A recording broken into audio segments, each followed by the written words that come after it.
Okay, guys, I'm going to give you a little bit of a tour here at Crawford Broadcasting. Okay. In here, this is where the receptionist is. There's Heath in the mirror.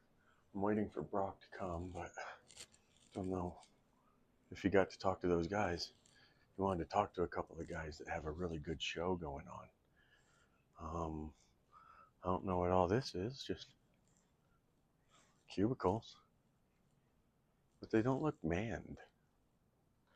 Oh, no food or drink allowed in production C. Knock, knock to enter. Production C. So, great views.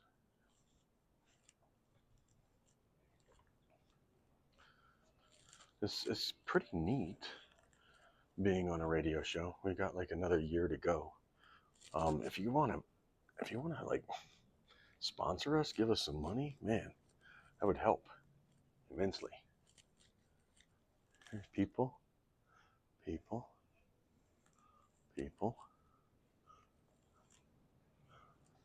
Green room where we can hang out, have some food.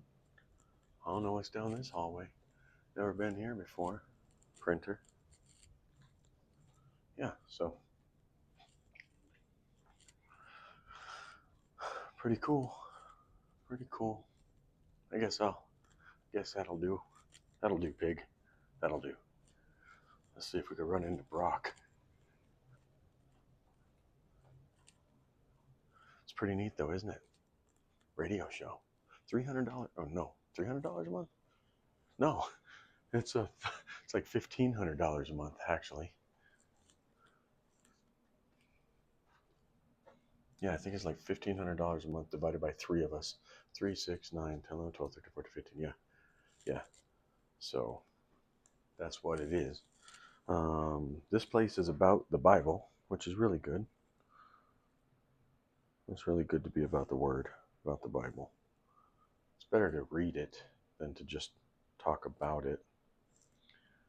I guess these are all the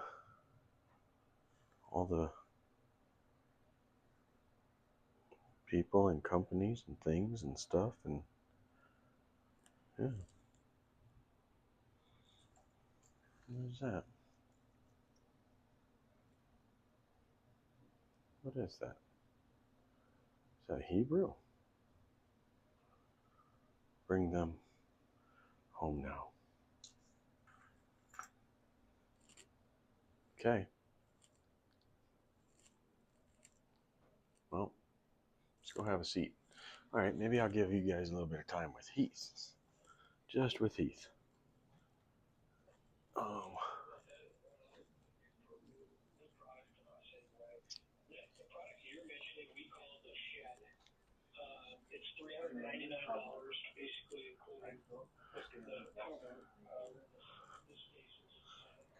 So, this is what's really neat here.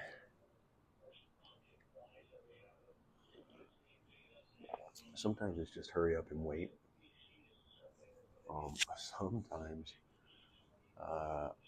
Sometimes I am just running really fast to get here. Yeah.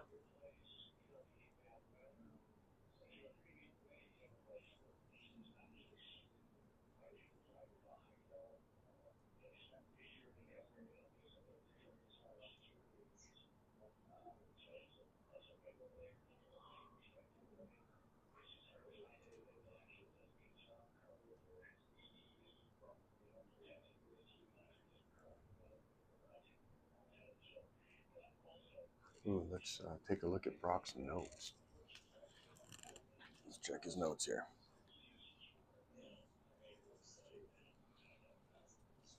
Let's tilt you down. Note 1.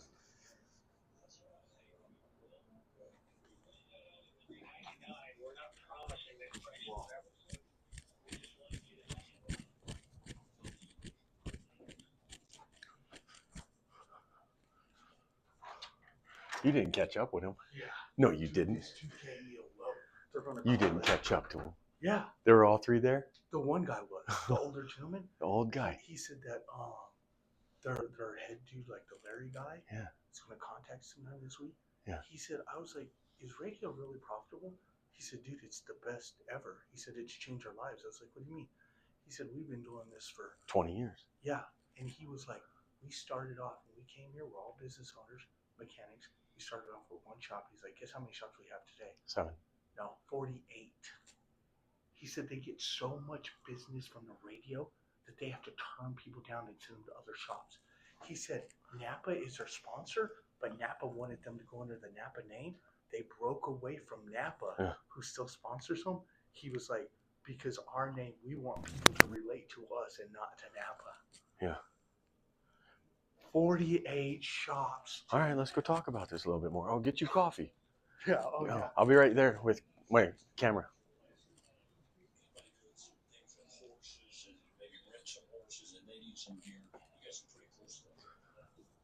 All right. We can help those people make very specific recommendations. All right, let's have a little bit of one-on-one with Brock Bilbrey here for what he just boldly went after those guys to find out what they know. All right, man. You want to talk about it? Let's talk about it. So I was like, do you guys take every sponsor? He was like, there was people that was giving us a lot of money that we ditched. I was like, really? I was like, you got just rid of them?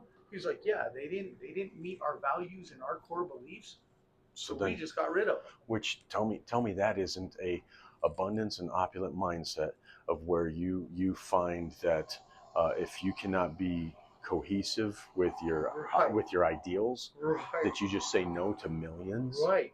So he turned around and he was like, he said, what we've noticed after 20 years and 48 shops, he said our client, he said he went and he said they'll help us get sponsors, they'll talk to us. He said they went to other automotive shops and said, hey, listen, dude, we're hosting he said for like 3 years. Is mine blinking? No. Yours is blinking. I think it's probably He said they hosted a breakfast every Saturday for local mechanics to come. Yeah. He said in 3 years didn't get a single person. He went to him and said, hey, how come you guys don't come to our breakfast? And they turned around and said, hey, get it all from the show. They said, if we go to your breakfast, you might steal our clients. And he said, dude, you're thinking about it wrong.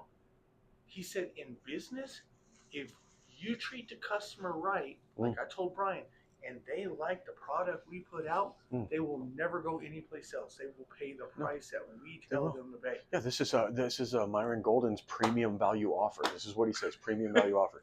There's what is it? Myron Golden says there's low volume and low value. Then there's high volume. Then there's a low volume and high value. And then there's high value and low volume, and then there's high volume and high value. So that's where you want to reside. For sure. Is where it's excellence. Where you're like, look, you matter to me. Right. My clientele know that they matter to me. Right. And guess what? I'm telling you right here, from friend to friend. If my windshield breaks, you think of no one else. Guess what? I was telling that to Brian and Andre the other day. I said, guess what? I will only go to Heath. And they were like, well, what if you can get it cheaper? I said, I don't care. I'm going with Heath. Right. At the end of the day, it's relationship. Love what he did to my BMW. It's relationship. It's relationship. I trust the product he's given me. No. So I'm a loyal customer. Now imagine this. Imagine, you could take their creamer up top. Imagine this. Imagine I'm Heath, and you do that to me, and you take me on as your provider just because I'm your buddy. But if I do a poor job, then you probably won't continue to. For sure. I'll still be your buddy. Even though we're buddies. But you might not even recommend me. Right. For sure. So I have to have both of those things. I have to continually provide excellence in the service that I provide. And Marketing 101. I have been studying in college nonstop. Business is relationship. business is relationship. Yes. If you treat people good and you give them quality work, Yeah. they will never look anyplace else. Yeah. Look at Amazon. Yeah. Everybody uses it because they know what they're getting. Right. You're a business owner. Everybody that comes here for windshields knows what they're getting. Yeah. You know what I'm saying? And if it's done wrong, you try to make it right. To the tune of $5,000 because, right? Right. I didn't just say, hey, kick rocks. I didn't just say no. Right. No, because what I couldn't allow was to allow to use the term, I couldn't allow my 27 years of being in business and the name that I've built be besmirched by one technician doing a bad job. But what this guy did say, I can't allow that. He said radio's the best advertisement. It brings nonstop work to us. He said, but it's hard. He said, for the first year, you guys got to be willing to stick it out. He said, if you don't stick it out, it's never going to work. So here's some messed up things, man. Messed up things that you'll have to talk. You'll have to consider. Do you feel that you're the showrunner of this? You're the leader of this? Oh yeah, dude. I'm trying, bro. You are. I'm trying to get this. You have to understand that you are. Yeah. The only reason any of us are involved in this is because you saw the vision. For sure. And we're on your train. I'm trying to get us to the top, bro. Now here's the hard stuff. Then you have to also learn how to, pick and choose and pivot from people that aren't on the same page, aren't on the same path. For sure. And that's you could maybe pull them in once in a while as guests and stuff, but if they don't pay, right, that's the problem. So that's funny we're talking about this because I'm drawing up a notarized note of hey, if you don't pay, and you got this much time, you're off the show, dude. And I'm telling you this too. Here's the other thing is, what you ought to have done, and I would have gladly done, is that thing that you signed for the year with her. Right. All of our signatures is on there. And I asked her that, and she was like, "It just makes it too difficult." No, but you could be the leader, right? But we could sign, yes, and that's you holding us accountable to this contract. But that's what I'm saying. So I created this one, yes, and it's real fine detailed, and everybody's going to sign on the line. And if you're not willing to do it, check this out. Check this out. It's like a covenant and contract and all of that kind of stuff. Did you know? And this is, I think Myron Golden was talking about this. He said, you have a contract in place for people that you don't know, don't trust, but you have a covenant in place for those that you do. So when there's a covenant and we're like brothers, blood brothers or something like that, and we cut that goat's head off and we walk around and all that kind of stuff, that is saying that may this happen to me if I betray you. True, man. That's a contract. And so the thing is that contractual obligation is important and imperative, but it's not necessarily about the contract. It's about the trust and the commitment of the person. And again, and I use Braden as that example. I had a legitimate 12-year contract. He gave it up in 12 months, and I have every right to pursue, but I'm not that guy. I'm not that guy. That guy downstairs. Because what I found is I would never have jumped on windshield replacements if not for Braden. But I mean, think of the blessing in disguise this is going to turn out to be, dude. Well, and the blessing in disguise that he's naive enough and dumb enough and stupid enough to walk away from something to allow me to thrive with it. To now learn it. It's sad. I'm telling you what this guy said. So this week they're going to contact us. I told him we'll take them to lunch. Yeah. We'll pay for it out of the guy's respective account. But he said, he's like, tell your dudes to stick with it. It's going to be hard for the first year. Yeah. He said, but it is boomed for us. They went from 2 shops to 48 shops. Right. Dude. See, and this is a perfect example for me, for Clearview, because I have a business. You don't have a business, but here's a possibility. I'm going to have a business though. Well, here's a possibility and potential. You could have other business, or you could be invested in Clearview's opportunity. For sure. If Clearview could turn into 48 shops. Dude, I'm telling you right now, this is my goal for this right here.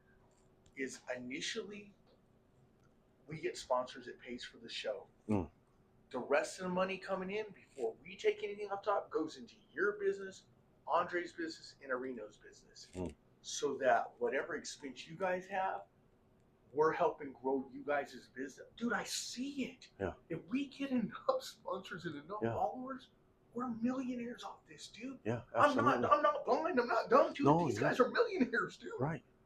You don't have 48 auto mechanic shops, You know- and you you know- broke, bro. You know what blows my mind is they're millionaires, but their appearance. Yeah, dude, the dude was driving a junkie. He had Right. a 1988 Right. Chevy, dude. Like who's the idiots? Who's the idiot? We're We're the idiots with the fucking $63,000 Tesla. With a $60,000 Tesla. $60,000 truck. 60,000. Yeah, I agree Who's the with you. Those guys are smart, bro. Yeah. The Hunter guy, who his truck's been paid for with all the sponsors. Right. You've seen Adam Sandler, right? Like his apparel, Yeah, how he walks down the street. Right. Billionaire. He's That's a crazy, billionaire, dude. and this is how he walks. We're at 1:30 right now. All right, let's go. This is amazing, dude. Mm. 3 waters now. Yeah. Actually, I'm gonna probably. Yeah, I'm gonna just drink water. I'm good on my coffee. Okay. Mm-hmm. Oh, that's Arena right there. All right then. So it's you 48 and me shops, and Areno. 2 shops. Dude, in 20 years, almost 50 shops. We got it, Charlie.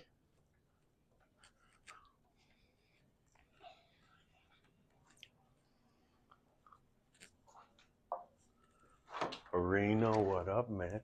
What's up? Looking Bro, fly, buddy. We Looking talked fly. to a lot of mechanic dudes just now. Brock did. We're gonna sit down and talk to this because they want to help us. Dude, the dude said, tell your group to hold off. It's hard the first year. But between our second year to they've been on the show for 20 years, they went from 2 shops to 48 shops, dude. Auto mechanic. Just from the This radio advertisements? station. Yeah. He said they were so talking. many advertisements. Napa still sponsors them, but they broke away from Napa. They have a radio show. Yeah, they're before us. They're the car show. Well, they just try to educate people on everything cars and stuff like that, and then That's so what the I build was- out and the That's building. what I was saying. Me and Andre could do. Yeah. We're Talk both about- masters. Yeah.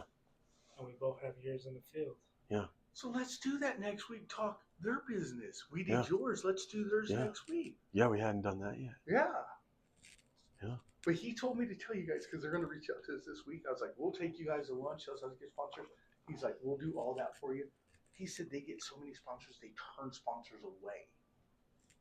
He said they've How? left. He Oh, said he they've said- left sponsors. He said they've left sponsors because they don't. They didn't align ideology. It didn't with align their with it. belief system. That makes sense. Dude, who It's just crazy. throws money away unless you're Well, making and a then, lot of money, dude? You're And making a lot of money if you turn them away. Yeah, you're making a lot of money. yeah, And he went from how many shops? Two in 20 years to 48. across 48. the nation. So Yeah. what's the name of his shops? I don't know. He said he's going to sit down and talk to us about all this. What if they're Christian brothers?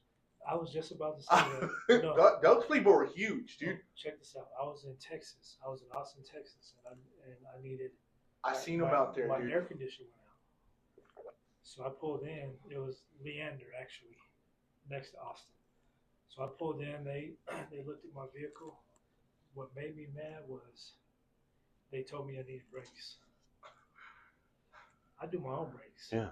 So I went, jacked it up, took my wheel off, and I got more than half Pad. pad left. Oh, Yeah. that's jacked up. Yeah. They did, but another shop. Who was this shop in California? Pet Brothers, Pet Boys. Pet Boys. Yeah. They did the same thing to my partner's van. He said he needed brakes. We got back to Here- Denver. We took the wheel off. I'm like, Mhm. this doesn't need So brakes. so what is it? It's buyer beware.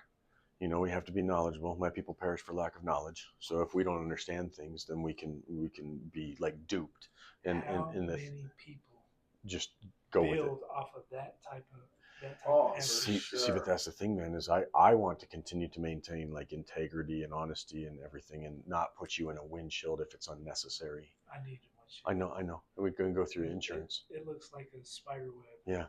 Yeah, but that's the thing, man. Is like I don't, and you know, in your industry too, how many people like because the client is ignorant get lied to about what they need electrically Well, done. There's a lot of people in the industry that are shady. There's a lot of people that do it, but there's certain things that are cut and dry. Let's go in here and talk about this. FPE panels and Cisco panels. Yeah. I don't compromise. I don't work on those. Do you want to get coffee? No, Okay. I don't work on those panels. Okay. And then, That's like an electrical panel yes. outside of the house or inside the Inside, house? outside, doesn't matter.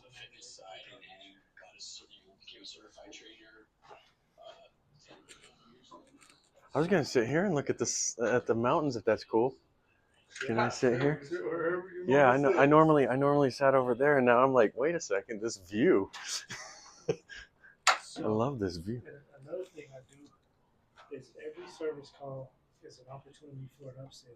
Yes, Not to sell them something they don't need. that's something But they do. every older house has something they do need that the owner doesn't know about. Right, To put it on their radar doesn't mean they're going to do it. But Right. At least they know. right, man. It's Oh, you need headphones. You got headphones? yeah, I got some. It's important to do that stuff, man, with a client. Nice. So here's how we used to run business for windshield repairs. Following Bob Eimer, my stepfather, it was you walk the lot every week the same day. So if you got a dealership, he's got a dealership, and all this stuff. You walk the lot all the time, every day.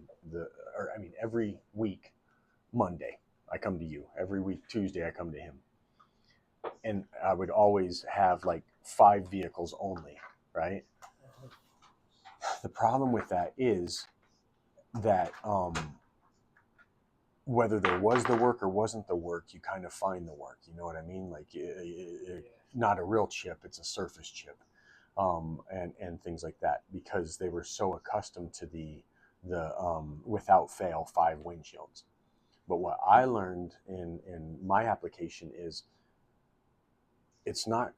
I'm not the one to make the decision whether 5 or 7 or 10 or 20 windshields is too much. You are. You're the manager or the owner of the company. So all I have to do is provide you the information. So I show up, I walk the whole lot. I might find 2 and I show them to you. I might find 20 and I show them to you. And as we know with like numbers, man, things fluctuate all the time. It would never be 5, 5, 5, 5. If it is something wrong. Something's wrong. The lie is in that pseudo truth. You know what I mean? And what I got to learn out of that for myself was I am a service provider and a service guide. So I need to just give you the information and you make the decision, which then eliminated me ever making decisions. And also, as a professional, you know that, is this a crack that's too big for repair? Mm-hmm. Does it need to be replaced? Yep. So I know as a professional, this is a faulty. This is faulty. It needs to be replaced. It can't be repaired. Right. And some people will say this is not a repair. It needs to be replaced because they make more money off of replacement. Yeah. But if you're working in turnover, you want to get in and get out. So Yeah. give them what they need and just what they need. Yeah. If they want extra, then that's on them. But Yeah. the upsell isn't to sell them something they don't need. Right. Only the things that they do. Only But what they do need. but also leading them to the things that they didn't know they need. Right, and that's why we have the 10-point home inspection, so we can go through all those items. I'm like, look, you got a really sound system. Mm-hmm. And some people only need to upgrade because they don't have enough room. Mm.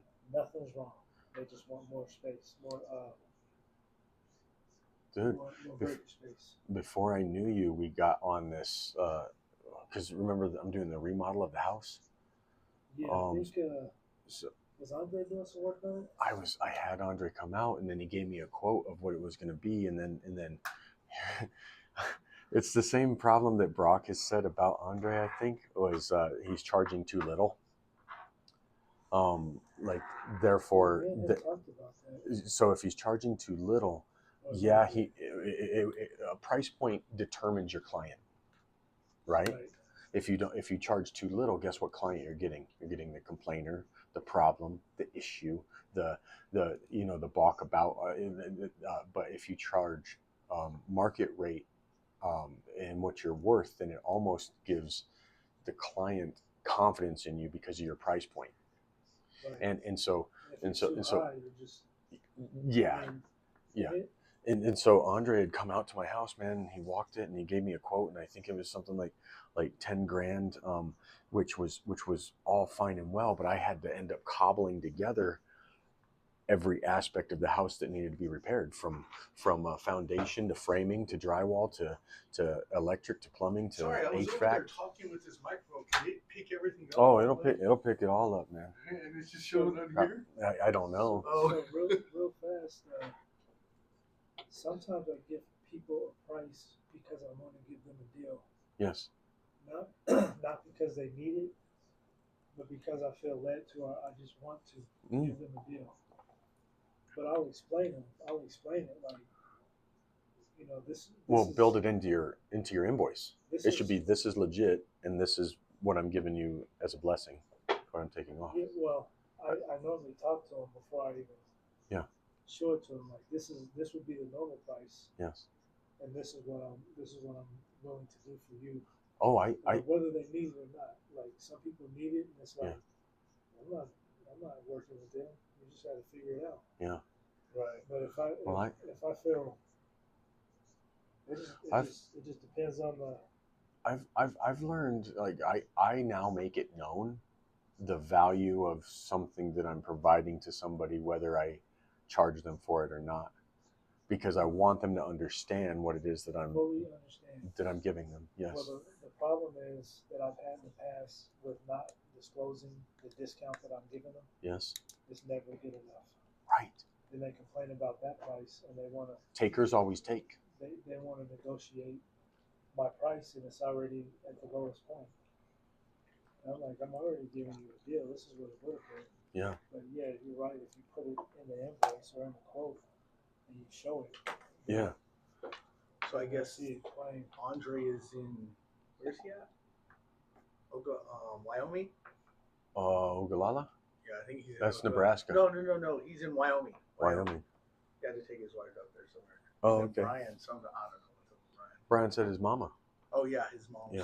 had surgery. I can't tell. No. This thing doesn't. Yeah, I tried to call Andre. He never returns my call. Do you like iPhone better than Samsung?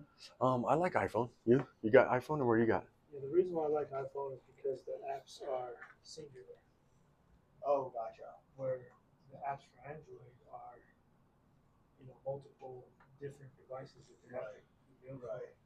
It's just one platform they have to. How was it working out in Texas? Was it hot, dude? This, I gotta You go were back. you were Cali and Texas.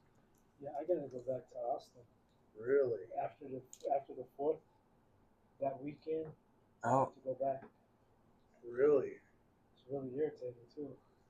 You just don't like being out there? I don't like being out of town. I miss out Yeah. on so much. Oh, for sure. We're missing out on business. So Here. the reason why I have to go out of town again is because my partner is going to Vegas. He booked the trip, and it's like if you want to take trips in the middle of a job, Yeah, why don't you just go get a job? it's true. Yeah, Because shouldn't you take it after? What's priority? I Right. said, I had to push it so many times. This is the last time I could push it. Well, you might want to not. Well, you might want to lose it because every time I leave Denver, Yeah. we lose work. Yeah. We lose traction. In Denver. And so he would be here while you're in the other states. No, I'm here. Oh, okay. I'm trying to be here, Yeah. Right. and he could go to other states. Yeah. Right. We could swap every once in a while. Yeah. Why but can't I want why to can't- be here? why can't you make a trip out of the place that you're going? If you're in California, that's kind of your trip, and Because it's a isn't your business business expense. partner here in Colorado though? He's in Texas. Oh, He's in Texas. So Yeah. I mean, what irritates me is it always happens that I'm the cleanup man. And it's starting to get to a point where we're going to have a real detailed discussion on what needs to happen. right. Right. I'd been telling Brock about, because I had his nephew doing windshield replacements for me. Yeah. Bro, he left me in a real bad way, decimated. I didn't know how to do windshield installations, and I just learned how in 30 days. Yeah, that's I can now pull your windshield, not mess a thing up, get it You have calibrated, that, get it calibrated and everything. You have that piece that picks it up and pulls it out. No, You have to do it by hand. yeah. So me and Corey, we work together as a team, and so we can pull it, we can prep it and How much install, does that tool calibrate. cost? We have one. It's Braden stole it from Safelite, and it sticks to the side of the glass, and it's called a buddy tool. And I haven't used it yet. So again, I'm still learning uh, uh, because I've only done 20 vehicles in the past 30 days with 0 leaks and everything's calibrated. But that buddy tool sticks to the side of the side window, and you lift the windshield up and you set it in there with an arm so you can swing over.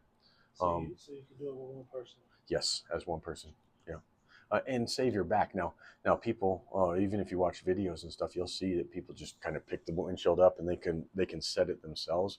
But it's a great deal of like strain ergonomically. It's like, you know what I mean, because you're holding a 40, 50. You're at the hinge right here. Yes. You're like Yep, this. and you're doing this over a vehicle. So you're putting a lot of strain on your Yeah, back. On your yeah. lower back. Yep. So there's proper ways to do it. And right now, because we're still in that learning phase and we want to make sure we set things properly, it's a 2-man job. Yeah. Right now, it's a 2-man job, and we can pull, install, and calibrate in like a between 1 and 3 hours, which is good. That's like guys that have done thousands of windshields. Yeah. And we learned it in 30 days. Take a couple of guys with common sense, work ethic, drive, and you could do a lot. Yeah, man. So I've been left in some pretty bad ways, and I was telling Brock, it's that same thing, that cleanup, right? That you were saying, like you have to clean up after this guy all the time. So when Braden left me, dude, I have at least 5 customers that were not only disgruntled and upset, but that I owe money to because of issues that transpired from it. Leaking windshields that affected the electrical control module that I have to pay $5,000 for. Jeez. Yeah, bro. So I'm left in all kinds of disarray and destruction because I still have my business name and I have to keep, you know what I mean? It really sucks, man. Bad. It's not that bad in the aspect of I'm just the one that has to go do the work. Right. Like so if it's done improperly, he left to California to start that job, and I have to finish Cracker Barrel. You know, here. Yeah. Did you finish it though? It's finished. It's open. Yeah. We got the lights on and everything. So it's stuff like that. Like things aren't. This doesn't seem fair to me. No. But in a partnership, it's kind of like a marriage. Yep. Sometimes one person is going to do more than the other, Mm-hmm. and then at one point it's going to flip. So it's not that it's a big deal to the point where we're going our separate ways. Dave Ramsey says this, man. He says the only ship that doesn't sail is a partnership. Yeah, I heard that. Yeah. I heard that, and it works for some, it doesn't for others. Yeah. And I'm in it right now, so well, it is what it is. And I can tell you, man, it's no better being the owner like I am of Clearview Windshield Repair, and I had a franchisee who was signed up for 12 years, backing out in 12 months.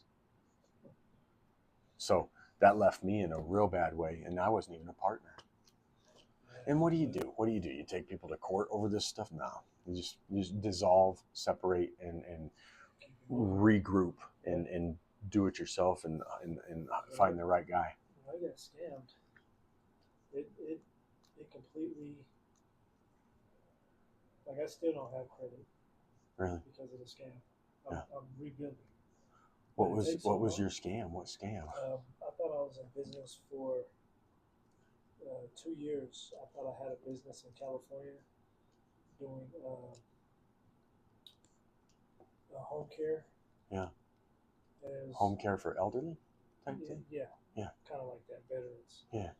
And the setup, everything seemed great. My mistake was I didn't go to California to look at it, to physically see the operation. Mm.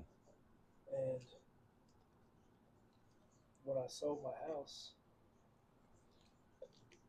like, I had a lot of money when I sold my house, and I got scammed. Yeah. First, it was a potential customer, You talking tens of thousands, hundreds of thousands? almost six figures. That's rough. At one point in time, it was six figures. That's rough. Not that I was scammed by this Braden thing, but I'm into it for $80,000. That's what I did to get him started, So and now about the same thing, yeah, because it hit six figures, but throughout the process of Yeah. me thinking I was in business, Yeah. they dropped it down to about 50,000. Yeah.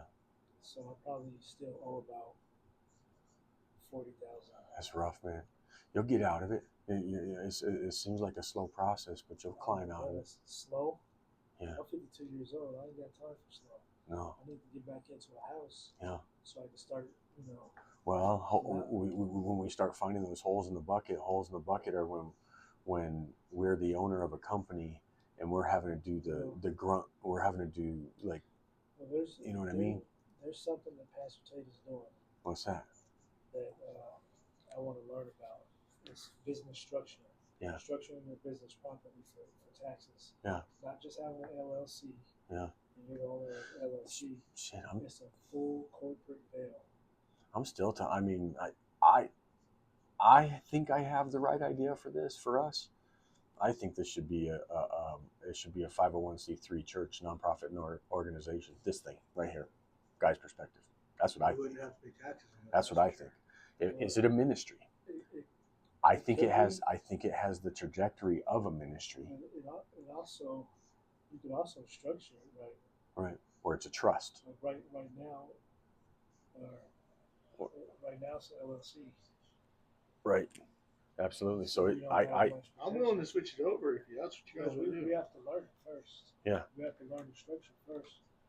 That's what I want to do. I want to learn that structure so I can use it for my electrical business, Mhm. and I can have another one just for me. Right. To build business and to eventually buy a franchise. Yeah. I want to do it. Well, why buy a franchise? You're self-employed.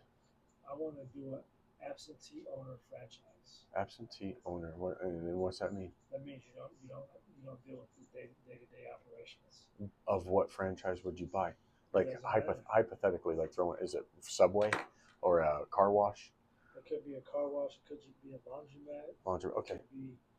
It could be But I mean, it could be anything. As long as it makes sense. well, let me toss this at you. I mean, because what is the one thing that's been able to compensate you in the past decade? Electric, right? But, I wouldn't pour into anything other than myself. This is to build the structure to be able to get funding. Okay. And then I can be an absentee owner, put the funding here, Right. and this could be the working capital for this, Right. or vice versa. Right. But it's not like I'm trying to Leave the switch electric. lanes. Yeah. You're diversifying. I want multiple streams of income. Right. Yeah, that's the way to do it. Right. So the electrical is one. Right. Then we have a solar company. Well, this would be great if this were a stream of income. It's going about to Once be, this- though, Once buddy. this becomes a stream of income, this is one. Then franchises will be another one, and then Mhm. once ROI from the franchise, able to pay the loan back, Mhm. then you use that capital for to do jobs or to build. Because I want to build a real solid service department. Mhm. Because that's where the recession proof is.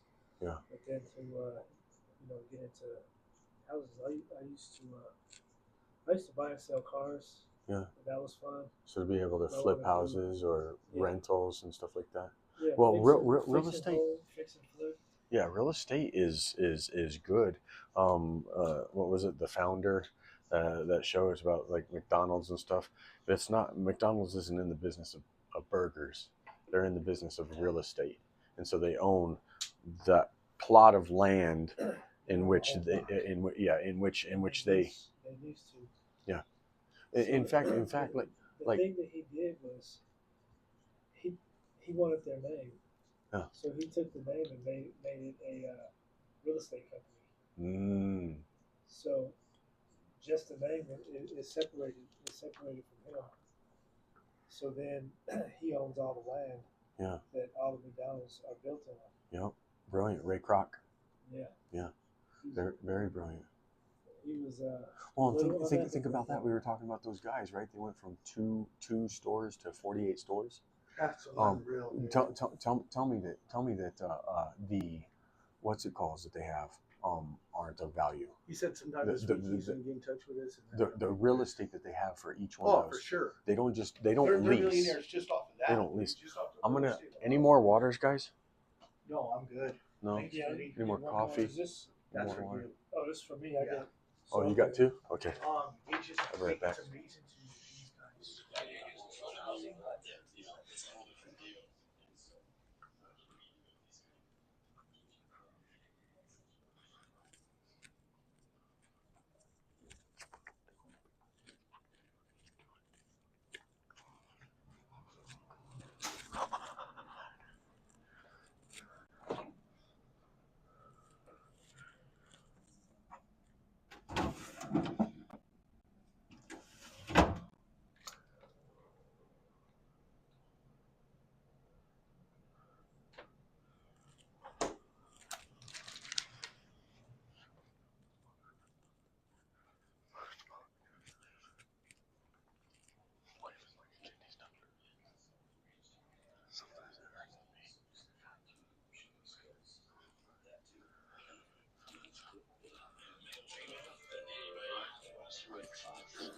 This has just been a trip. Business. Yeah. You've been in business for a while, haven't you, bro? 2014. I've been away from the city. I've been completely independent since 2018. I've been in business since '98. Yeah. Yeah, I've been for a minute, quite a minute. So It's been good to me. I was doing side jobs and stuff like that, but that's not business. Right. When I was. when I Oh, went so into you were business- working for an entity, and then you were doing stuff. That's still Yeah. business. It's certainly Well- business learning. Well, the business is when you have an actual business structure, Yeah. LLC, and you have all your licensing and insurance. Yeah. Then you're in business. I mean, my opinion. I think that's valid, man. But I also view the kid who has a lemonade stand as Yeah, or business walks around and entrepreneurial. mows a lawnmower. Oh, Yeah, for sure. entrepreneurial. Stuff starts like Yeah, that. that's how you start. Yeah. But a Dude, I recognized was like, when my dad would give me like $4 or $5, and we'd go to the store and we'd buy those little penny candies and stuff. For sure. I'd turn them and sell them, man. I'd eat a lot of the Yeah. profits. business. I'd actually like eat them, but I'd sell them to friends and Sure. stuff. And I was doing that from 5 or 7 years old. Yeah, I used to do that in high school. Yeah, man. Go to You guys about ready? Yeah, Pace Warehouse or Sam's Club and yeah, get candy and resell it. you know.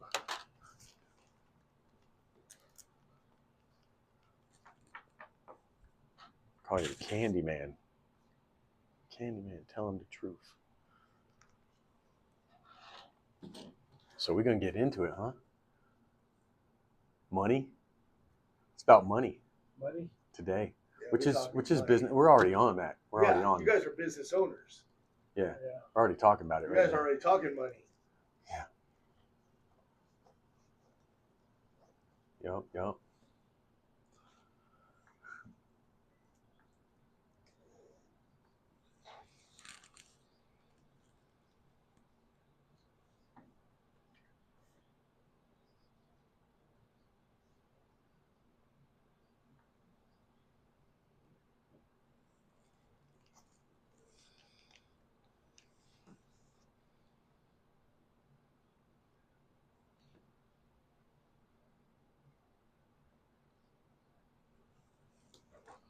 We have to have you talk up.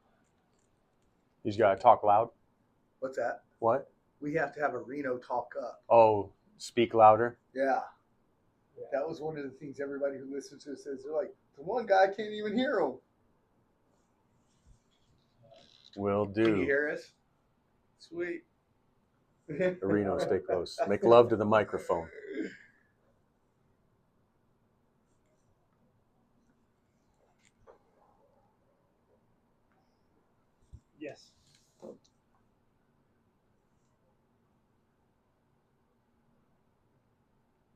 Yep.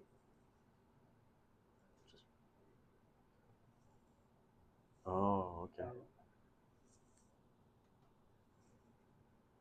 Nice. Okay. Excellent. Thank you. All right. Ah, very directional.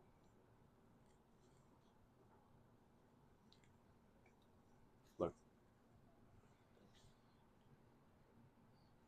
Looks good, huh? Yeah, you're in. I got it. Boom. No, I did this. That's not the same thing. This is.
How's everybody doing today? This is a guy's perspective.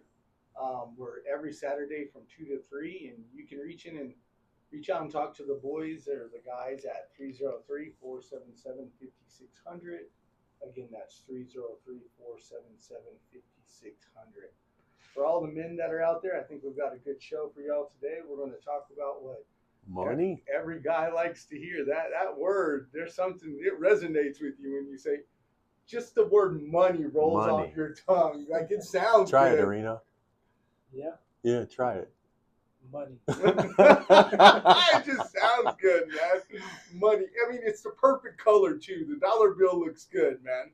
Yeah. So whoever designed It's green. it, It's green, so it better grow. yes, yeah, that's the truth. Add some water to that, some sunlight, let that mug grow. The statement "more money, more problems" is a lie. We know that. It's in fact the opposite. Having more money can actually solve problems. Money answereth all things. Yes, That's true. I agree. Huh. Money's power, and not in a bad way. It brings social status. It gives a person access to resources, opportunities. It even helps a person have good health. If you got money, it brings down your stress level, and people don't understand that. Absolutely. I agree with that. So when a person doesn't have money, what's the number one thing they worry about? Money. Y'all both said it at the same time. I'd like to kind of quote Myron Golden here. One of the things that he said is a lot of people are like, well, I don't want to have too much money. And it's the only thing that people feel that way about. They're like, well, I just want enough to get by. What about like knowledge? If I say, hey, do you want more knowledge? You probably say, yeah, as much as I can get. How long do you want to live? As long as I can. Everything else is like, we want that in abundance, but we're weirdly programmed against generating and creating wealth. Why do you think that is, though? It's society, or it's it's the cultural hypnotic societal mechanism, like Myron Golden says. It's built into us through like school, and everything. It's it's a ploy by the elite to keep us impoverished. I really know. It's also a mindset.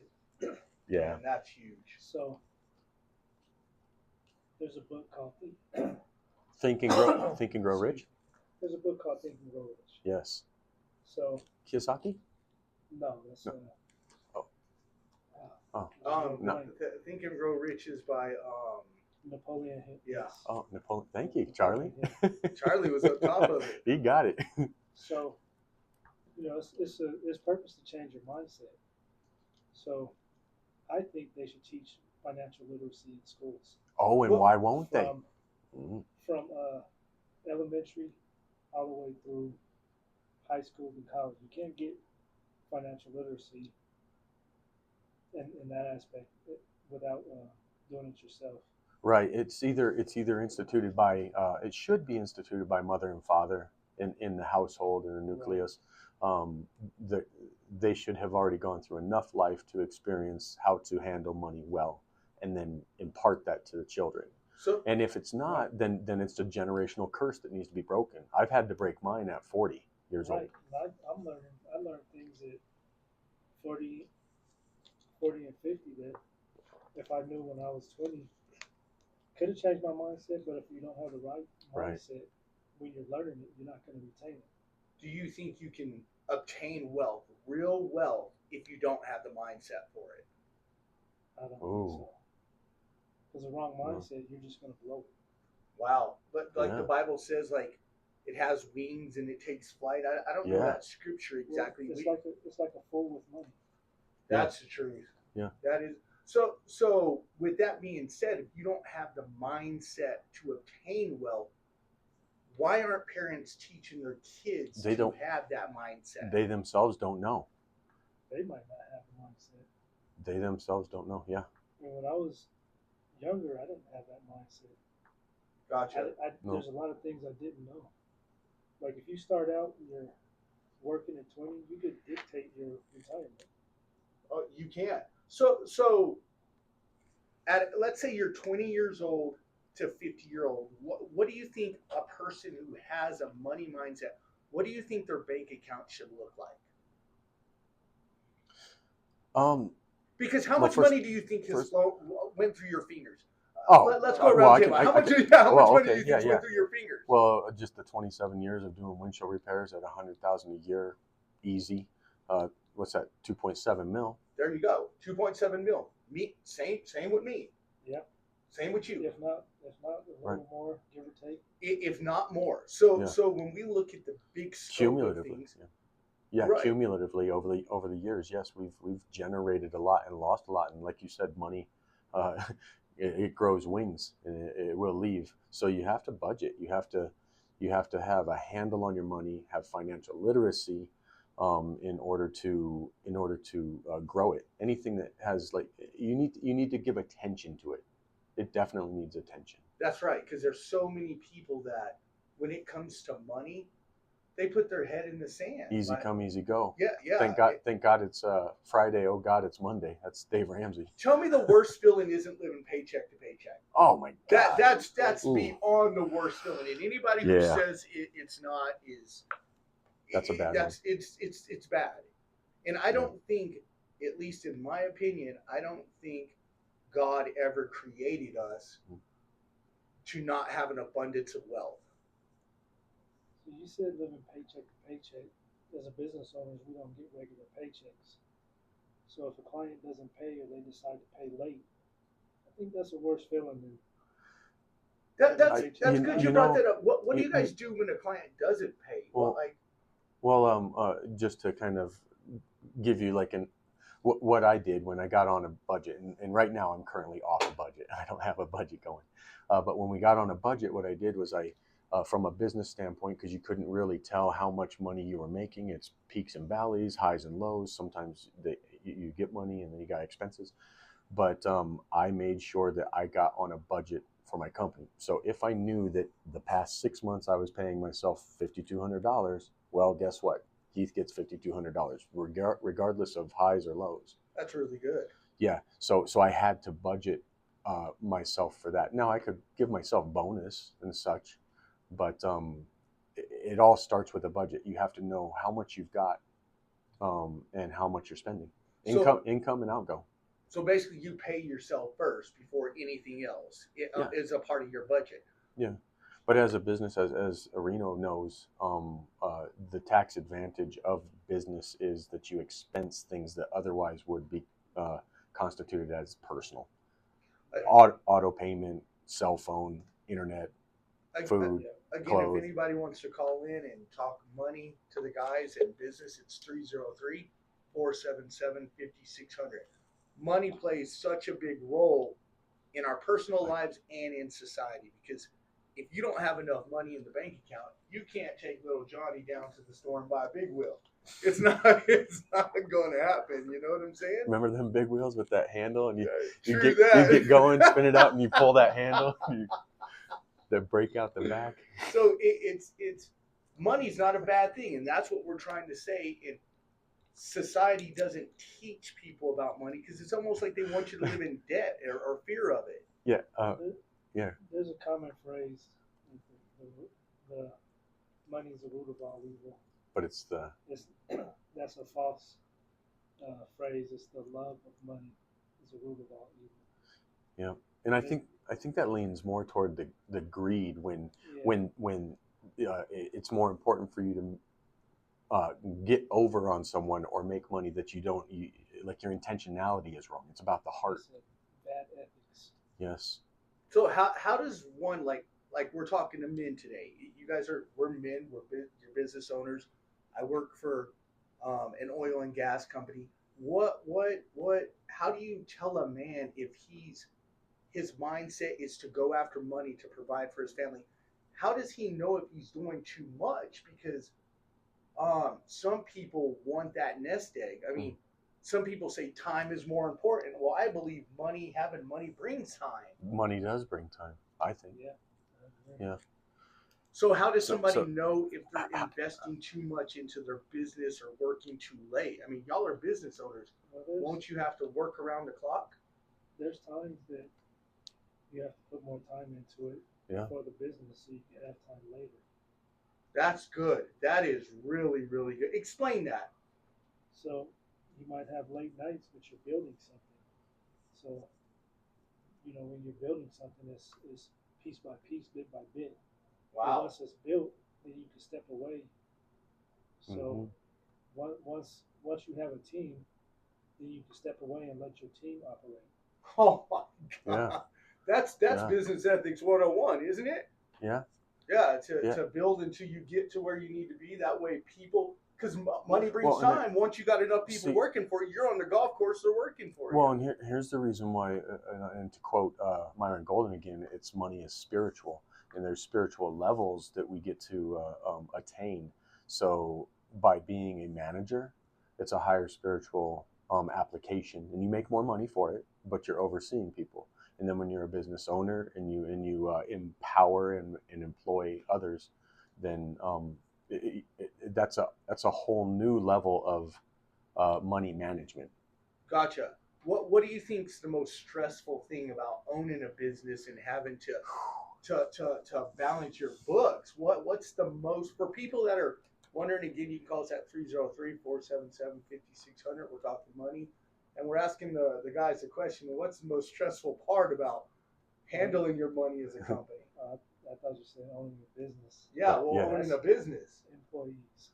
Is the most stressful thing is employees. I had a saying. I don't know if I guess I still believe it. It's I'd rather be self-employed than employed, but I'd rather be an employee than an employer. Because when you oversee people, then and I think for you, Areno, too, it's like our business is our heart, blood, sweat, and tear all in it. And then when we share that with somebody, and they crap on it and they take advantage of it, it hurts. They're not going to feel the same way you feel because it's not theirs, Right. and they don't know what I went through to get it from the ground to where it is now. Right. And so we can take it personally. I mean, I've taken it personally. All the time. He said that quick. Hey, I see. I buy the material. I go to the job site and I see it laying on the floor. I kind of want to fight that person. Yeah. Yeah, because I'm not that's saying I'm going to, but Right. it really irritates me. Yeah. Like, Yeah, you don't care that each piece is accounted for, Right. and we have to track that. Well, and think of it from the perspective of a client, somebody you've established a relationship with for a decade or something, and it takes one person to go in and kind of soil that or ruin that, and you have to do damage control. Yeah, and I've had to go back myself to Yeah. fix things and try to, explain or Remediate. Yeah.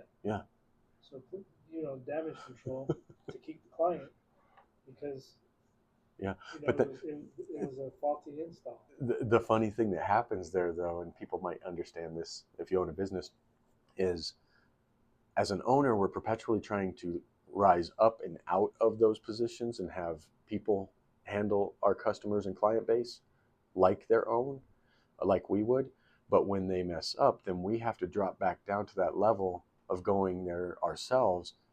And so it's a real humbling thing, but then it just solidifies that cycle where that customer wants you. They don't want the next guy you bring in. They want you. Real fast. I've had customers that build custom homes. Yeah. If I'm not on the job, he'll find another contractor. Right. so. So it traps you. If you, as business owners, and we're talking wealth and obtaining wealth, if you have, let's say, a competitor out there and their prices are much lower than you, do you take your prices down to compete with those people, or do you keep your prices the same because your quality's better? No, each business is individual. What I need to complete a job is going to be different from what someone else needs to complete a job because we all have different expenses. Gotcha. So we're individual, and just because he charges less doesn't mean it's going to be a subpar job. But a lot of times you can get what you pay for. That's a What true statement. Well, what is it? The good, fast, cheap. You can have good and fast, but it's not cheap. You can have That's a fact. good and cheap, but it's not fast. You can, and I used to. It's the middle, the spot that somebody has to suffer in that. And I used to run good, fast, and cheap, but then the person who suffered in that was me. Right. I was undervaluing myself, and so therefore, people would take advantage of me. They'd be in Boulder and need a repair right now, and I'd leave Parker, but no longer. No, I put my customers right where they need to be. If y'all could give a person who's wanting to start a business, because I truly believe that the business owner is the one that makes the most money. It's apparent Elon Musk is richest man in the world. He's the business owner. If Should anybody be. wants to call in and talk to the guys, it's 303-477-5600. We're talking money. What would be the best advice y'all could give to somebody who's thinking about starting a business right now? For me, it's to understand that all business, good business, is relationship. So as long as you have a good relationship with the person and you aim to serve them, then you really can't go wrong, whether product or service-based business, if you aim to serve the person. So if I come to you and I want to buy a windshield, how long will it take for you, once you receive my call, to get to, let's say, 48 hours. 48 hours Within- before you can get out to change my windshield? Within Now, 48 hours. let's say I call you for electrical work and it's midnight, and I have an emergency going on. How long will it take for you to get to where I'm at if I'm in the Denver metro area? Well, it depends if I'm a 24-hour business. Okay. If I'm a 24-hour business. Well, are you on call 24 hours? No, I used to be, but no longer. It's too much. Okay. Too much on me. Okay. just because getting up at in the middle of the night with the kiddos and all. Yeah, I mean, Yeah. if I'm the one doing it, and I'm the only one doing it, Yeah. when am You I get- going to sleep? Yeah, 'Cause I've gotten calls on Christmas Eve, really. and you got to run out. And it's an So- emergency. It's an emergency. Yeah. It was almost a fire, actually. But Really? yeah, so Yeah. Oh, which makes sense. We've all seen like National Lampoon's Christmas Vacation, and everybody plugs in all of their lights. The cat chewing on the cord under the Christmas tree. So if money is what everybody's striving for, does money really give you freedom and control of your life? if you have more freedom and control of your life with money than without it. If you have no money, you have no control. My You're goodness. like, I mean, you could be homeless, but Because there's so much division around. There's some people out there that don't that they honestly believe that you don't need to be wealthy. Just Enough. go through like enough is enough. If Just if you can afford one box of cereal for the kiddos, that's cool. Well, I believe you should be able to afford it all. well, and here's the messed up thing is then they'll say things like the Lord provides. Well, he provides just, and this is my dad actually speaking, is, well, he always seems to provide, but just enough, not any extra. I'm sorry, but that's not the God I serve.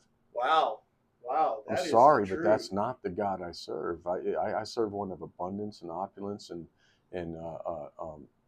like everything. Like, No, you're right. Because look, if you read the Bible, I don't see too many poor people running around in the Bible. no, it was just different. They had goats. Well, I mean, look at Instead of Solomon. money. Solomon went above and beyond. I mean, Yeah. he had so much wealth. So did David. Yeah. So did Abraham.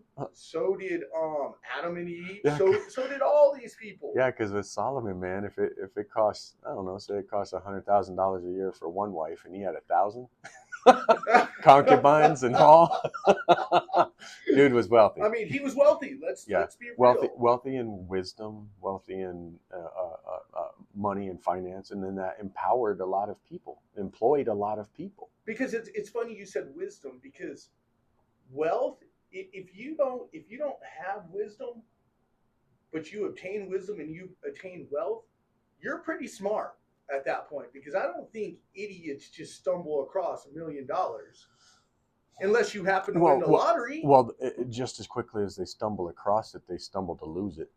That's a true statement too.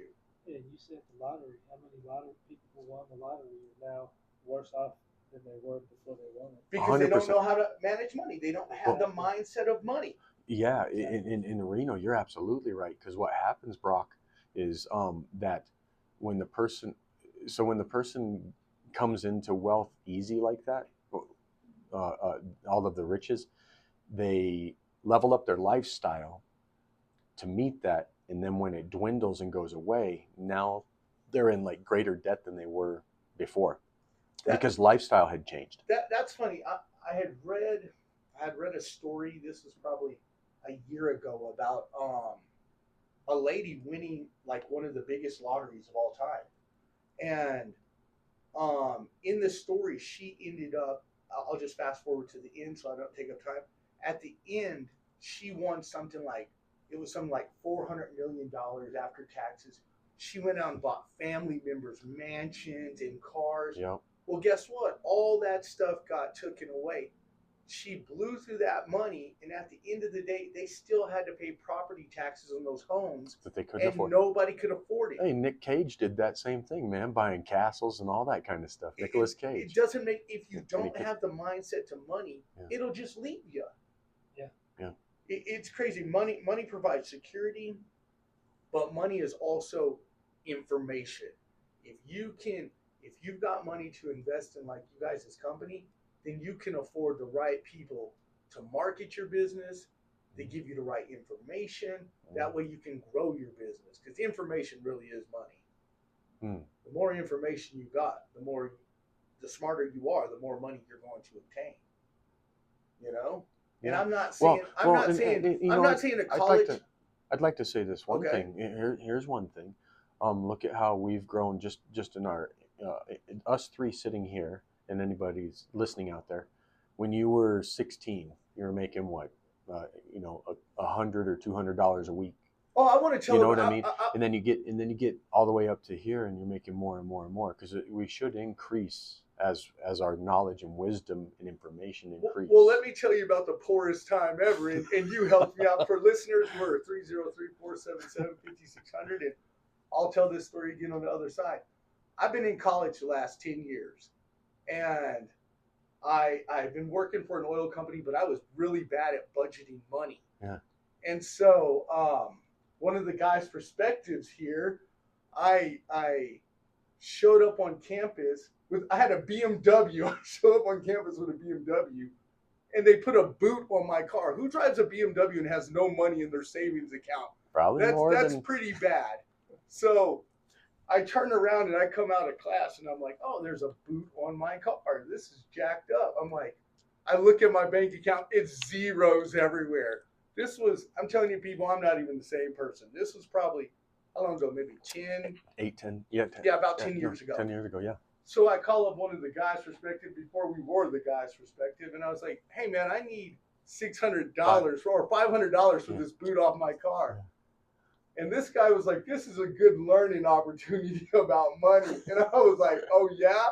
And he was like, I'm sorry, but I can't give you that money. You've made too much money to not have money. At that moment, the light bulb went on, and I've never been broke again. I'm saving money. I remember it. You had said I was to so me, mad. He said to me, he's like, hey man, can I borrow $500? I'll get you back. I need to get this boot off because I got excessive tickets. And I was like, well, I can't. And you're like, oh, you mean you don't have the money? And I was like, no, I got the money, but I just ain't giving it to you. That is so messed up. And you were like, and you were like, oh, bro, and you hung up. Yeah, I was mad. I'll never forget that. But you know what? It started me on a path of budgeting money, saving money, buying a beautiful home, it changed my whole perspective of money.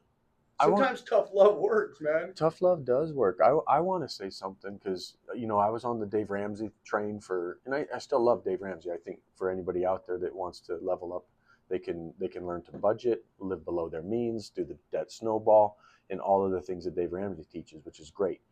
But I know it's not the only way. And while my wife and I paid off $200,000 of debt by following his plan, that's amazing. It was amazing in 4 years. In 4 years. In 4 years, yes. But then we went right back into debt. But and because not necessarily because of bad practices, but because needed to make some moves to level up. Right. So buying a house and some cars and all of that stuff. Leveraging your money. And thank you for bringing that up. And that's the new thing that I'm on, which is more leveraging at this moment. That's where I'm at. It's a leverage, which is debt, but maybe it's more along the Robert Kiyosaki approach now. Oh, his books are Myron Golden. Yeah, Rich Dad Poor Dad. Yeah, I've read so many. I read Rod Smith's financial book. I've read Rich Dad Poor Dad. I've read The Cash Flow Quadrant. I've read Donald Trump's financial books. I'm studying about I love learning about money because knowledge, at least the way I feel, when it comes to money, information is money. Mm-hmm. If we can learn to, for example, outside of you have cryptocurrency, right? Had. Did you cash it in? We cashed everything out so that we could make some moves into the house. How much cryptocurrency did you have? We had about 7,000 invested, and it turned into like 15 or 16,000. Okay, so take 7,000 and it goes up double. That's a pretty good investment. Yeah, but we had a big dip. Bitcoin or Doge Bitcoin. No, we had Ethereum, what is it? Crow, which is like crypto.com stuff, and then and some others. I forget what else. Gotcha. But Ethereum. So do you guys think cryptocurrency is where everybody should be going right now? What do you think, Arino? I think anything you invest in, you gotta, study it. Yes, agreed. when I was in a investment club, we do stock studies, and we'd each be responsible for a different stock. Okay. So when you do a stock study, you look at the 10K, which will put most people to sleep. But you look It's at all numbers. all the aspects of the company, the management, everything. You just don't jump into it. So if it's a cryptocurrency, you better know about it. No matter what you invest in, you better know about it. Hey, my people perish for lack of knowledge. Could have to make sure. We have one more minute, people. So on the other side, call us at 303-477-5600. Tell us how y'all save money or how you got out of debt, and give us information. That way we can learn from our listeners. Yeah. God, man, that's getting deep, dude. I want to talk about this cryptocurrency now. Yeah. That's gotta be the way to do it. That's okay. Thanks, Charlie. You know what I made money on? There's a company called Paycom. Paycom? Paycom is a what do you call it? It's a payroll company. Oh yeah. So when they first started, they were nothing. I did the stock study. I did the whole stock study, everything. Wow. And then it ended Wait. up just it was kind of climbing, then it just climbed. Yeah. Wow. And then it leveled off, but it's still on an upward climb. Yeah. Wow. Like that's one of the ones we Well, made. Well, But if I didn't do the stock study, you wouldn't have. No. Yeah. I mean, But what is it in stocks though? It's past performances does not equate to future. Yeah, past performance doesn't. I mean, that may be true, but if it has good management Yeah. and you're looking at the company as a whole, then you could kind of predict Right.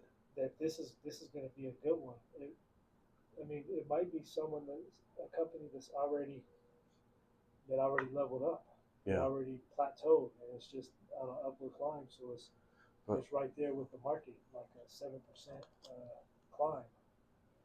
So it just depends on the age of the company. Yeah. You could do a stock study and kind of dictate where it's going. But I agree with you. So Dave Ramsey, he says, never invest in anything that you don't understand. So if you don't understand stocks, then you either got to educate yourself, level up, and make the right decisions, or but if you understand what's it called, say you understand real estate, well, that's where you pour it in. You and I are business owners. Where do you think the majority of my money for investment goes? Business. Into my business, because it's the very one thing that I know produces. And so that's why I keep pouring into it more. Yeah. Then I have ancillary things like this, in acting endeavors and property. If you know the market, you could just get a good S&P 500. Yes. And put your money in a mutual fund. Yeah. To see how much money you need to retire at this date. Yeah. You can get a forecast it. Absolutely. Because it's calculable. It's money. Yeah. It's just numbers. Do I look good in there? Is it too close to me?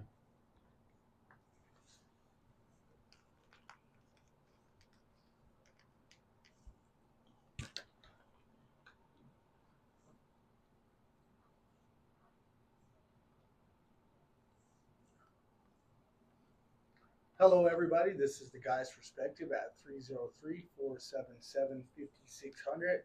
We're back on the topic of money and how money benefits people. It's just the word alone sounds good. Money it just rolls off your tongue the right way. And the last episode we were talking about cryptocurrency and investing, and you mentioned you cashed in your cryptocurrency so that you could leverage things, make moves. Did you basically do that for your new home? Is that? Yes. The two things that we needed to invest in were a different division for windshield repair company. We now replace. So to expand your business. Business expansion. So that was about $70,000 to $80,000. Okay. And then the purchase of a home that needed to be completely remodeled and rehabbed. And that's what we pulled our money out for and invested into. How much do you think with the home you bought with all the real estate? What do you think the value of it's going to be once you're done with it? Oh, Lord willing, I mean, based and based on comps, comparative market analysis, the property should be for about 1.3. And how much did you get it for? 400. So you got it for 400, and it's going to be worth 1.3. That's a huge investment. Most people would say, "I'm taking that investment. I'm taking that gamble to level up." And it is. There's risk, and then there's calculated risk. That's true. That's true. Yeah, and so I'd like to think that I'm taking calculated risk, because remember, man, I lost my ass in the 2008 crash. Tell us about that. How many pieces of real estate did you lose in 2008? I had four properties. They were investment properties, and then I had a single family home, and I had tenants and everything. So basically, you lost 5 pieces of real estate. Four. Okay, yeah. 4. I lost 1. I lost 3. You lost 3, and my total debt that I lost was close to $1 million. Oh God! I was I was hoping my number was gonna be higher. I had a $650,000 bankruptcy thereafter.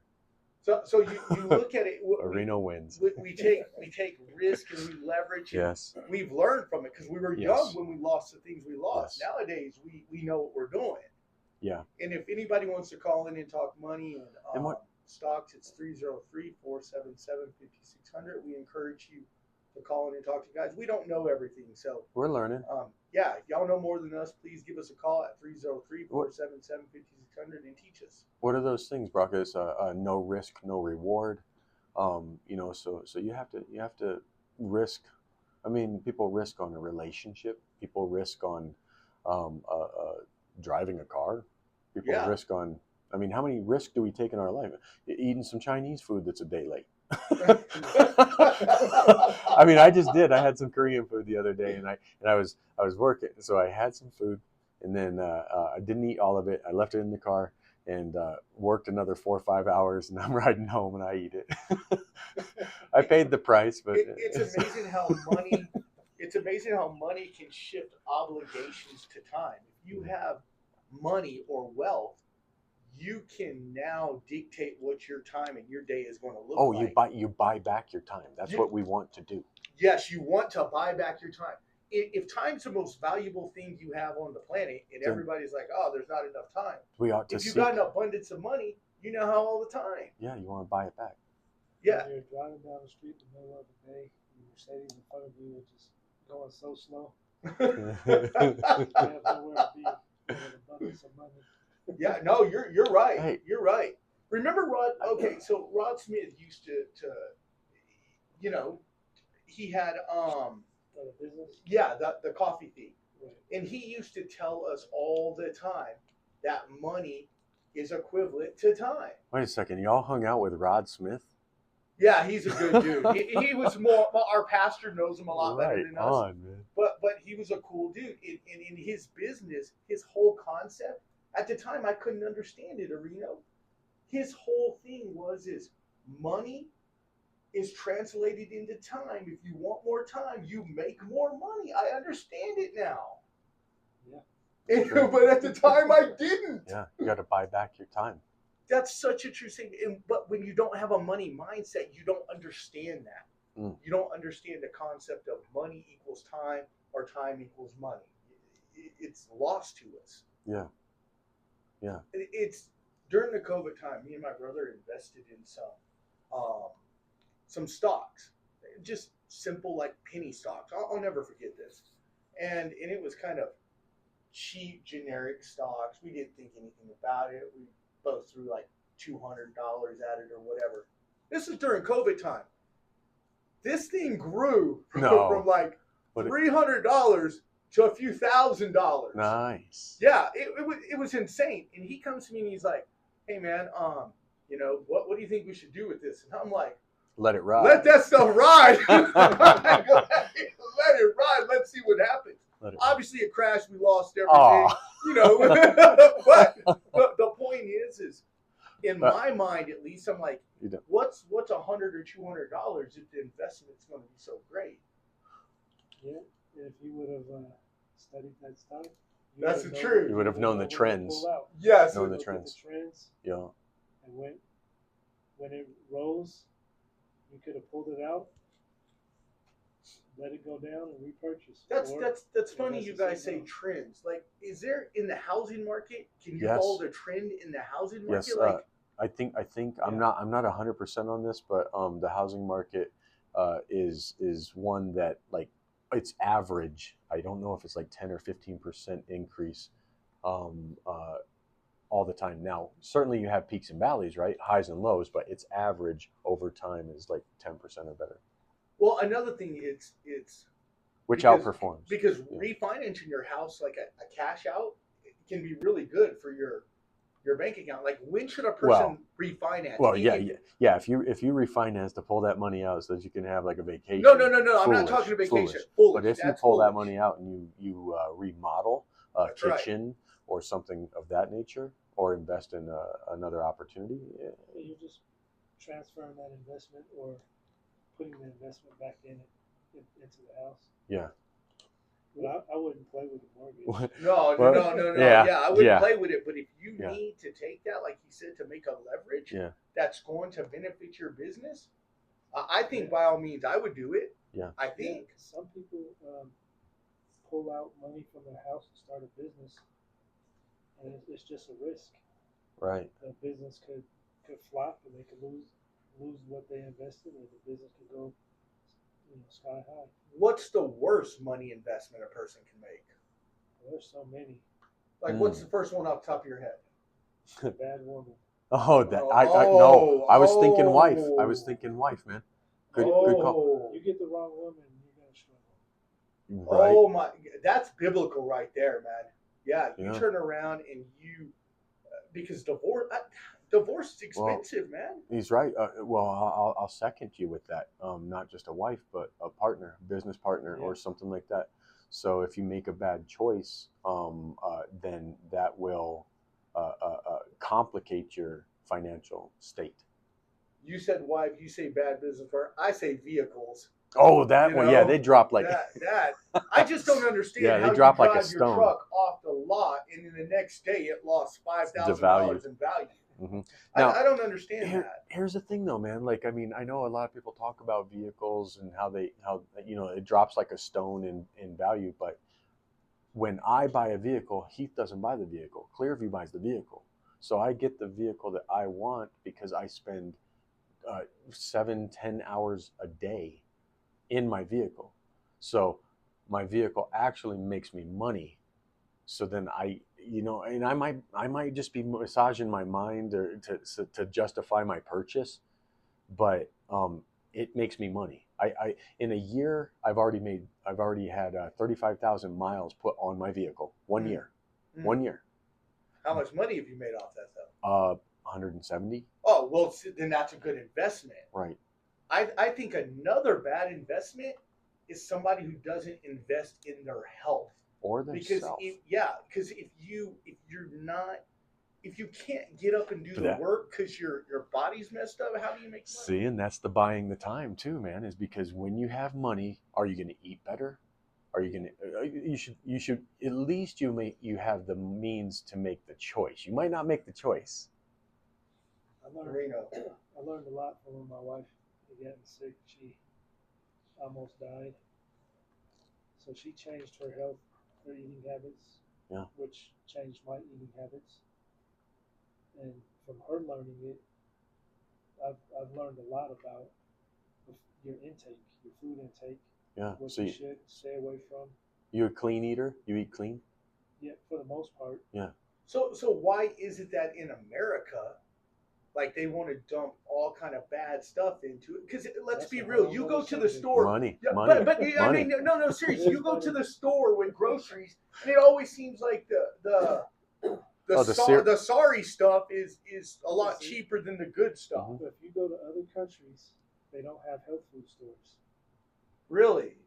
And in the Ukraine, a friend of mine went to the Ukraine to adopt some children. So he made a visit.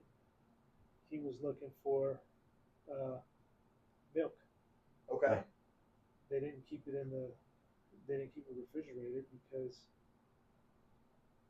it's not, it doesn't go through the same process as here. Yeah. Really? So in other so it's countries, not processed milk food. isn't in the refrigerators like it is here in I America? don't know every country, but Over there, at what least. he told me, I Mhm. didn't Wow. know myself to see myself. Wow. But Well, and there's many countries that won't accept foods from America. They like ban them. look at, they took a German sausage and an American sausage, looked exactly the same. The sugar content in the American sausage was way higher than the German sausage, See the or the sugar, sausage from Germany. the sugar epidemic, man. So- They so- put it in everything so that and Reno's right, man. This No, this takes for- us down for- a whole For here, different and subject. we're coming back to money. So at the end of the day, that's another bad Right. investment, not investing in your health. in your health And and your it- intake. It is about money with the food, because my opinion, they want to. I think America wants to keep you sick because they make money off of it. What? The medical industry is tied in with the pharmaceutical. Yeah. And the Well, that- FDA because is that- Food and Drug so Administration why is there high fructose corn syrup in in everything. beverages, and they took it out, but then they put it right back. Some of the sodas that have glass bottles have high fructose corn syrup. Huh. People drink the glass bottles because there's no high fructose corn syrup, but Wow. look at the label, because some of them have it in there. Again, if anybody wants to talk to the guys about money, it's 303-477-5600. Jeff Bezos says, we are stubborn on vision, but we are flexible on details. Like, I think he says we're stubborn on vision. Like you need to have a mindset on your vision. If your Yeah. vision is to be wealthy, you don't let anybody take that away from you. Yeah. Don't let your mom, your dad, your wife, your Well, aunties, uncles. You have to have the mindset of money in order to attain it. Yeah. What did Jesus say about how the people in his own country or something didn't believe in him? Yeah. That's kind of the same thing. The people who are closest to us don't always believe in the vision that we might have. Yeah. So you have to seek outside sources, outside people that have the same ideal and vision. Pick up a book. Yeah, pick up a book, but it is good to, like, iron sharpens iron. It's good to have people with you that have either been there before. So what's it say? If you got 5 millionaire friends, then You'll be the sixth. you'll be the sixth. Again, if anybody wants to call and talk money, and because we don't know everything, call and tell us. It's 303-477-5600. Again, this is for you men out there. We want to thank you for listening to our show, and give us a call and talk to us about money. If you think what we're saying is a bunch of garbage and we're just blowing smoke in the air, let us know. But I really believe that it all starts in the mind. If you don't have the mind to be wealthy, you won't be. We want to thank the women for listening too. Yes. Yeah. Oh, yeah. Thank you, Yes. women. Most Oh, my definitely. sister out there, Heather. Hey, But it starts with your mind. Do you guys agree, or does it start It's- someplace else? It's mindset. it does. mindset. It's mindset. Yeah. You change your mindset, you'll change your bank account. But if you don't have money, how do you change your mindset? How do you tell yourself you can be wealthy? It's not like a portal just opens up and you walk through it. Like it's No, you just have to work on the books. But I do think we do get hypnotized though by watching others live their lives and make money. And wow, that is good. So we get hypnotized, but we don't have action. So we need to find actionable plans, which is it's. So don't be lazy. Right, don't be lazy. But it is okay to accept. Hey, I don't know everything, so maybe I need to yield to someone else that has been there or has done this. Yeah. Again, people call us at 303-477-5600. We'd like to hear your perspective on money. Yeah, it's got to be a vision. It's got to be a mindset. I mean, if you want to attain that, you have to have the drive. You have to have the thought behind it. How many? You have to be careful on who you take advice from. Oh my goodness! If you wouldn't trade places financially with the person person you're getting advice from, then That is true, because that can What ruin did you. I- If you listen to the wrong advice, it can ruin you. It yeah. can. That It that could is set you- that it is could set you that's back. huge. Oh my! When I was doing the what was it? My purchase of the properties and stuff, I was the money man or the person who had the credit to be able to buy the properties. Yeah. And therefore I was listening to somebody, which was pseudo bad advice because all the leverage and all the risk was on me. Okay. Okay. Right. So I was the one to be able to lose from it. And so therefore I did. It was bad advice. Hey, Mark, how's it going? Talk to us. Hey, I Mark. think we lost Mark. Oh, Oh, hey, Mark, how's it going? you're on air. You're on air. Yeah, tell us. Yeah. That's it.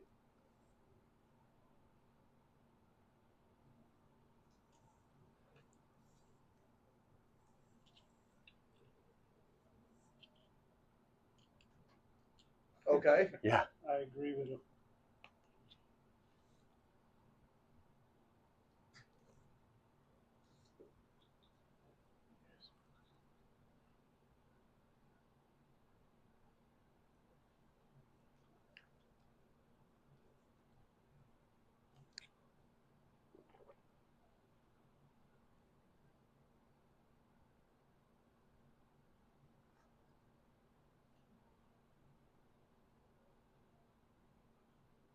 Wow. Wow.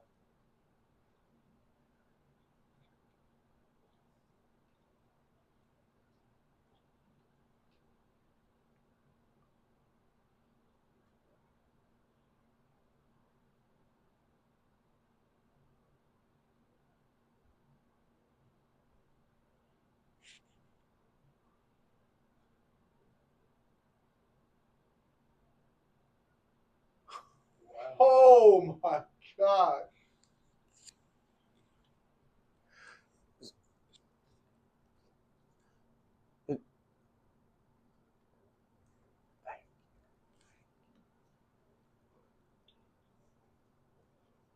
Hey, well,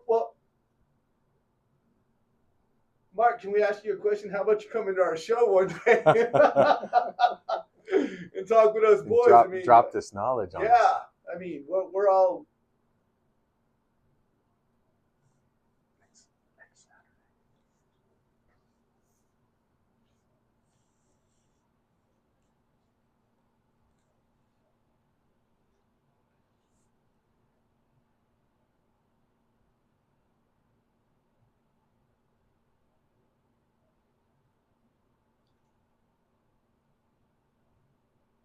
Yep.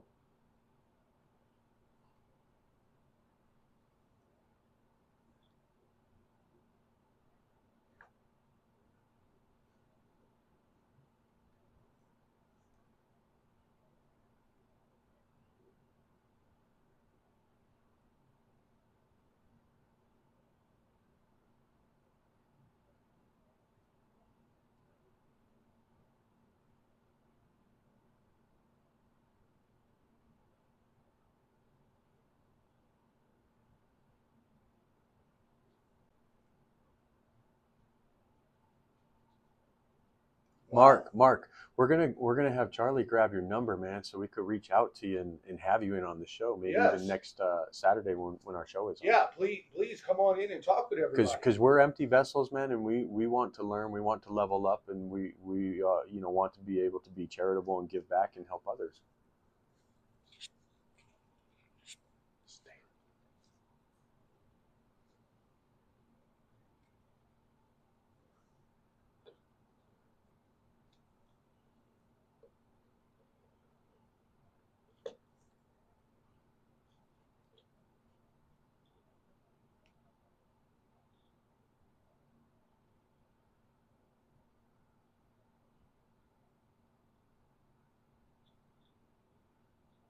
and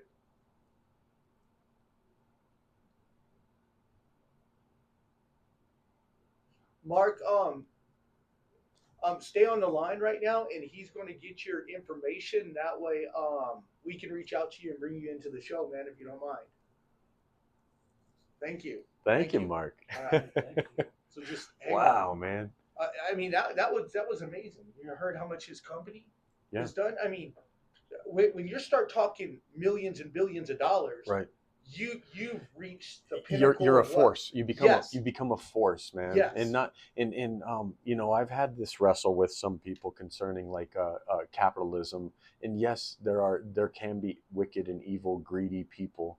But hell, man, there's people wicked and evil and greedy down in the low level. Yeah, at they ain't got no $100. money. They ain't got no money. They're trying to wrestle you for little. Yeah, but So I do agree with Mark. Sales Yeah. is the highest paid profession that a lot of people don't recognize. it's in Reno, it's applicable to every business. Did you hear? Sales. Did you hear? I mean, I go to college for the last 10 years, get a science degree, and this man is talking about DC students, and that's Bro, I'm just I Bro. try to be an A student, but I was people know this. No, they'll know it now. I'm a super senior. I failed as a senior, so I had to take it a second round. But I'll tell you this too, man. how do you fail your senior year? I was a D student. But funny enough, man, like I was always delegating. Like my sister and my mother would do my homework and stuff. I was delegating from a young age. Oh, I'm I was definitely. like, hey, would you do that for me? I try to be the A student. The problem with working full time, family, it's my plate's loaded when it comes to all that stuff. But he's right. Back to the money aspect of it. He's right. You men are salesmen with your business. We have to become better salesmen, and when we are, I think, like Areno said, man, when we're in sales, it doesn't matter what business. Okay, well, let's try to be salesmen right now. If you're listening to the guy's perspective, invest in you us. want to sponsor, invest in us. We are a growing group of guys. We're bringing to the table something I don't think anyone's bringing. And hey, let me lay this on you. I know that there are sponsors for many of the shows that are on here, and you're probably listening now too. So we're looking for sponsors, and we're not looking to like take the sponsors away, but man, we need some coming to us, because currently we have four sponsors with our show, and we're having a good time, and this is an investment to us. All of us are actually investing in this show, and we've been on for 6 months, 8 months. About 4 months now. About. We have 2 minutes, and just to follow up with what he said, we believe in this cause. Yeah. We're talking money today, and I know we're focused on guys right now because generally men are the breadwinners of their home. So if, for example, church, let's use church for example. If you get the man to go to church, his family's going to follow. Yeah. Yeah, I mean that's just the way it works. Usually. Well, usually. But who's the breadwinner of the home normally? Normally it's the man. Normally it's the man. I know times have changed. Women can do anything a guy can do. They make just as much money, and I salute every woman out there. I tip my hat to you. I salute you. Good job. But today we were focused on men and men making money. Yeah. You know. Yeah, So, this has been a heavy one. A deep one. This A deep was one. a good I show, love man. I love the topic of money discussion though. Yeah, just the way it sounds. Say money again. Say money again. Money. Reno. Money, man. That just rolls off your tongue. It just sounds like Who was that? was that Bones stuck in the heart? Gotta have money. Gotta make that money. Gotta have some money. Everybody, see y'all later. We'll see y'all next Saturday. We're gonna try to have Mark on the show with us, so everybody tune in. All right, bye.